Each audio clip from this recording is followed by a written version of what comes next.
What's going on, guys? BELOTTI here and welcome back to another episode of Transfer News and Headlines. We got the best stories and the most reliable ones of world football. All of these come from the Bleacher Report and a lot of different media. I do a lot of cross-reading to prove that they are reliable enough to feature in this series. And remember to leave a like and subscribe so you don't miss any of the content coming to you in the next few weeks. So moving on first into the video, you know that we start with some confirmed transfers. And the first one has to be Dimitri Payet. Payet has been confirmed that he wants to leave West Ham by Slaven Bilic in a press conference, and Olympique Marseille, his previous club, is already starting to bid around £30 million for him, and there are already other suitors in the way. We have Manchester United and also Arsenal, so most probable Payet is gonna move this transfer window. He's definitely gonna move. I don't see him staying in West Ham any longer. They're doing very bad in the Premier League, although not as bad as it may seem, but Payet deserves to be in a top tier club because he's a top tier player. Moving on, another confirmed transfer has to be Morgan Schneiderlin, who was presented very early yesterday in the morning that he already left United to go to Everton. He signed his contract and he has apparently the most tackles since August in 2014. So he has 2 years of most tackles in the Premier League. So that's really impressive. So hopefully he can work to already improve the Everton backline. They got very good defense in Baytons, Williams, either Jagielka or Funes Mori, and then Coleman. So he will probably continue that backline into a little bit forward, being the defensive mid upon them. So he's gonna be a very good player overall for Everton. I could see a very good card coming soon.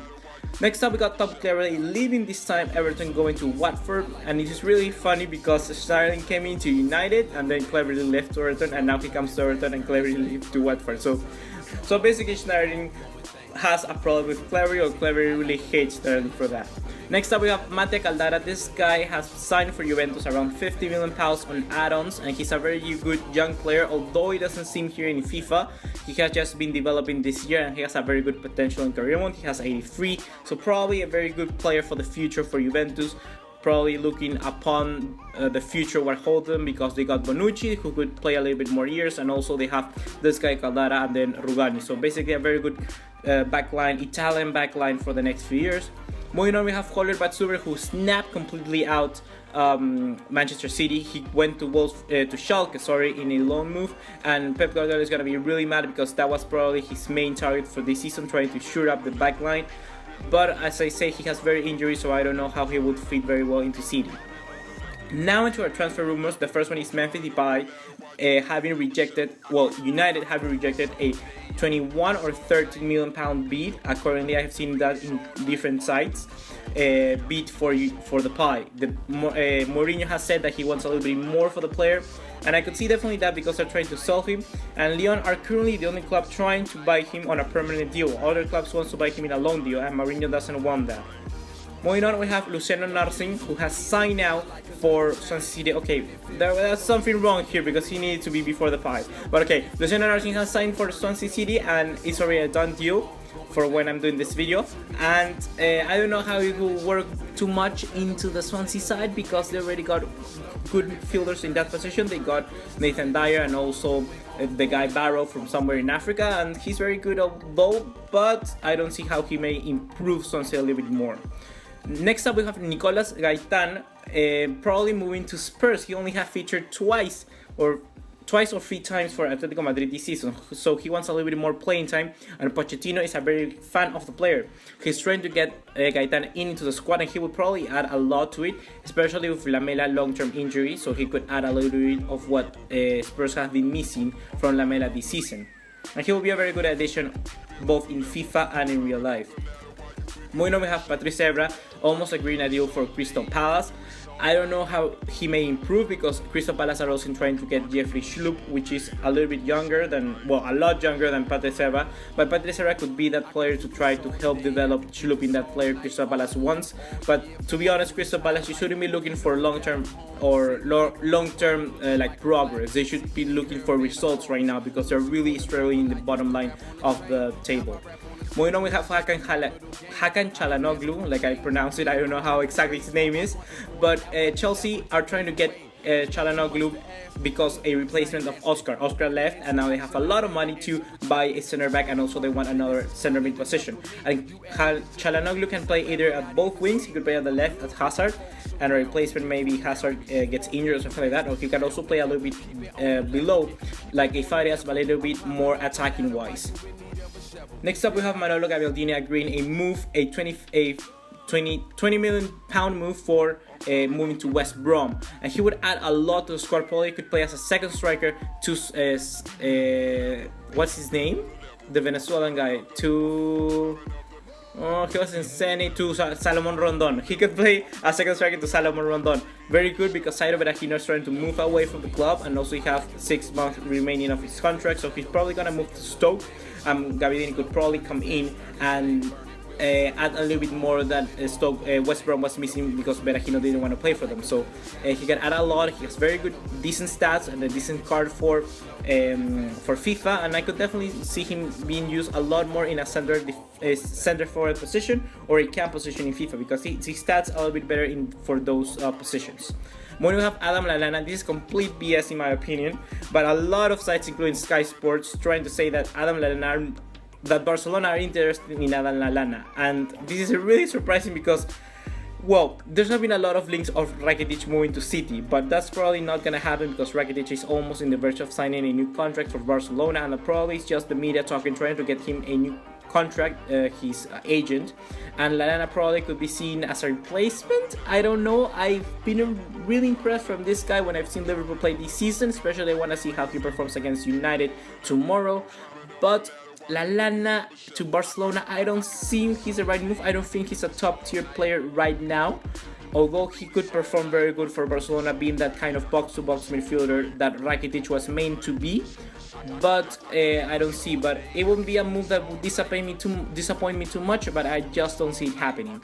Moving on, we have Marc Muniesa agreeing a move almost to Real Betis. Betis is already preparing a £6 million move for Muniesa from Stoke, and this could probably gonna happen and will probably improve Real Betis as well a little bit more. However, Real Betis has very good center backs. They have Aisa Mandi, they also have this guy Pesela from Argentina, they have this Italian guy as well. So they got very good defenders overall, and probably Muniesa will be in the bottom half of that list because the Argentinian Pesela is a little bit more higher rated than Real Betis, but I haven't seen them play too much in real life. The last time was in the first time of the season when Barcelona won against 5-0. So I'm not sure about that, but Muniesa probably is already a done deal when you're hearing this, when you're gonna see this video uploaded.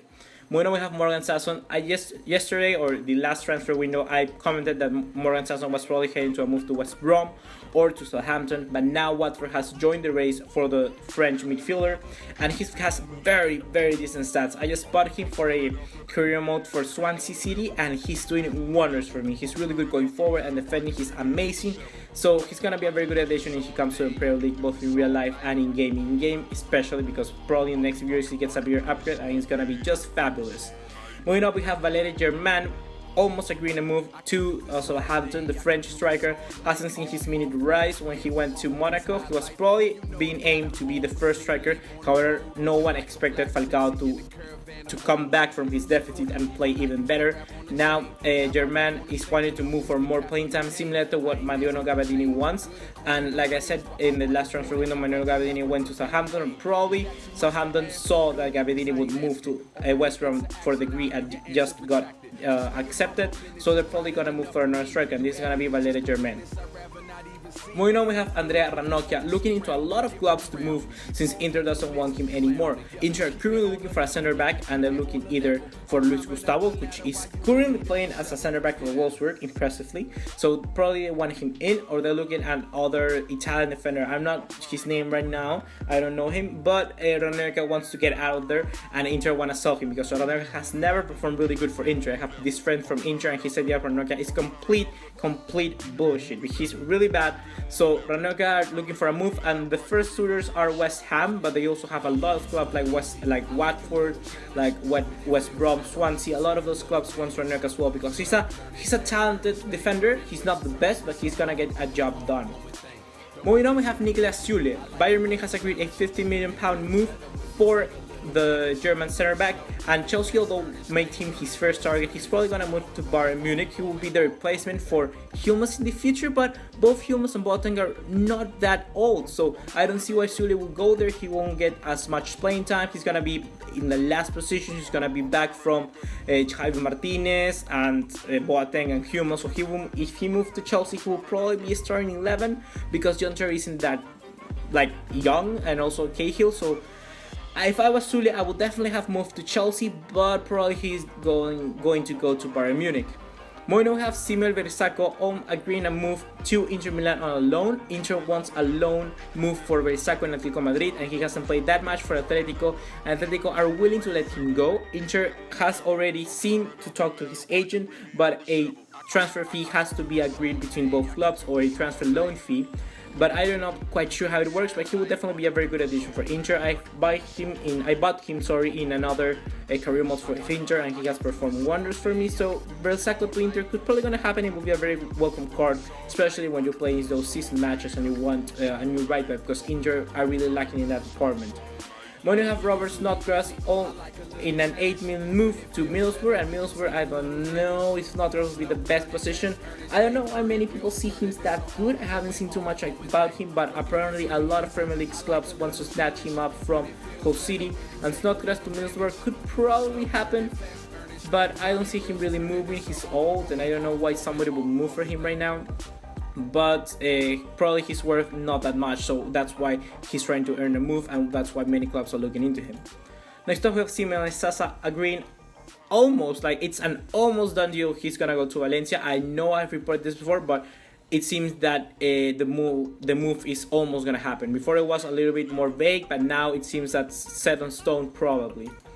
Moving on, we have Carl Jackinson agreeing almost a move to Crystal Palace. Wenger has said that Jackinson really wants to move, and he's probably going to be moving to Crystal Palace. He said that in a press conference. And another player he also commented was Debuchy, but I haven't included him in this list. Instead, I have added Jeffrey Schlupp, which I said with Patriceira, he's more a move to Crystal Palace. He was really mad because Leicester City didn't want to sell him, but Schlupp would move to Crystal Palace. But something that I read especially was that Schlupp was a winger, so he played a lot in the wing, so probably Crystal Palace are looking into him for that, not exactly a left back, and that's why Patriceira is going to be a left back.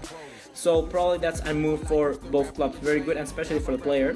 Next up, finally we got Martin Olsson. Swansea City has agreed probably a £5 million move for the Swedish left back, and he will be a very good addition. Although they have good players in that department, they got Neil Taylor, and they also have this guy Tabano from France. He's playing in Granada, I think, or Saint Etienne. So also I don't know how he could be, but it will be a very good card, especially because you're gonna prove that left back like right now. If we wanna play with Swansea City ever, you're gonna have Olson instead of Taylor, because Taylor isn't that fast, that strong. So Olson probably gonna be a very good addition for the game, not in real life, I don't know, but for in game it's gonna be probably better.